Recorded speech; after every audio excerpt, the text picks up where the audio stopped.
And now about the course. If you go on the course website and click on Getting Started, and then click on Course Syllabus and Schedule, you'll be able to download the course syllabus, and you'll also have that schedule right there at a glance.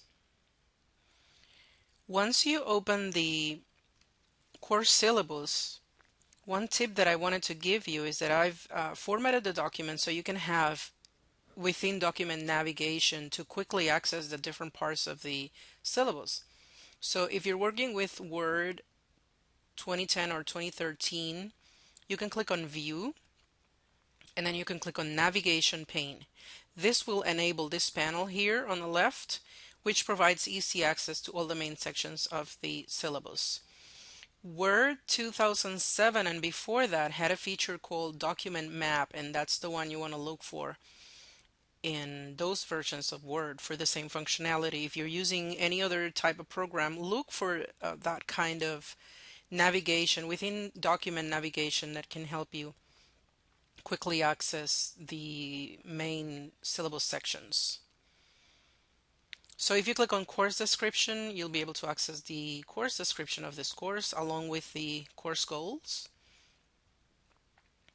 And now regarding the readings, you'll see that we're going to be using Horton 2012 e-learning by design, but there are also going to be additional readings, some of which are required and some optional, which will be listed on the course syllabus, which you can access by going to Getting Started and then course syllabus, and also in the readings menu on the course website. And now a little bit of a description about this book. If you get the printed version of the book, you'll notice it's thick, but it's actually easy to read. The author has made wide use of headings to divide the different sections within the chapters, so it's easy to skim, and also uses a lot of diagrams throughout, so it makes it easy to visualize what you're reading about.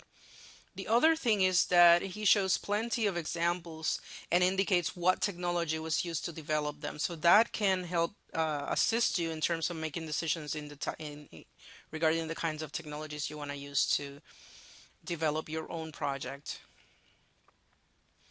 And one tip that I can share for you to make progress doing the reading, since this is such a reading intensive course, is that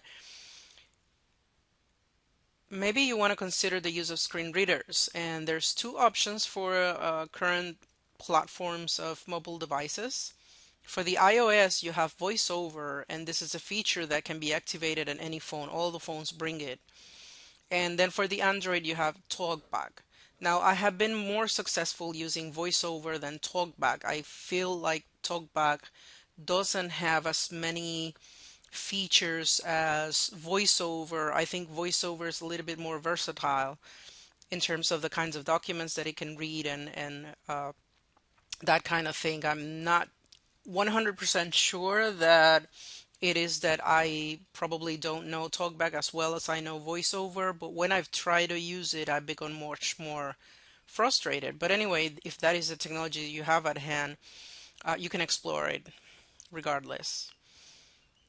And so a few tips that I can offer is first and foremost, know your commands. It's very frustrating to try to navigate a document when VoiceOver is activated because it does change the way that you interact with the phone. So you have to know those commands in order to be able to do the same things you would like to do if the VoiceOver is not activated.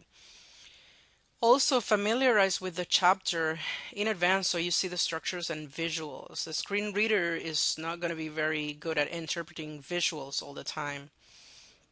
Prepare the reading before getting behind the wheel. If you are driving and you'll be listening while you're driving, don't wait until you're already on the road to start looking for that chapter that you want to listen to. In terms of disadvantages, you will be reading as if you were listening to a radio, talk show, or news. You'll be interacting with what you'll hear and listen to, but of course you're going to be daydreaming just as if you were reading a book, just as if you were listening to music or listening to a talk show. So if you have a lot in your mind, you're probably going to wander anyway. But if you are focused, then it's going to be a great way to make progress through the readings. It only works well if the document is formatted appropriately.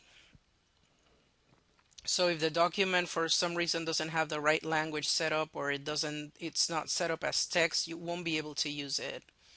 And finally, it does have a lot of difficulty understanding tables, especially if they're not appropriately set up, and it is not a good resource to try to listen to tables with lots of numbers and data. So that's a heads up for using screen readers.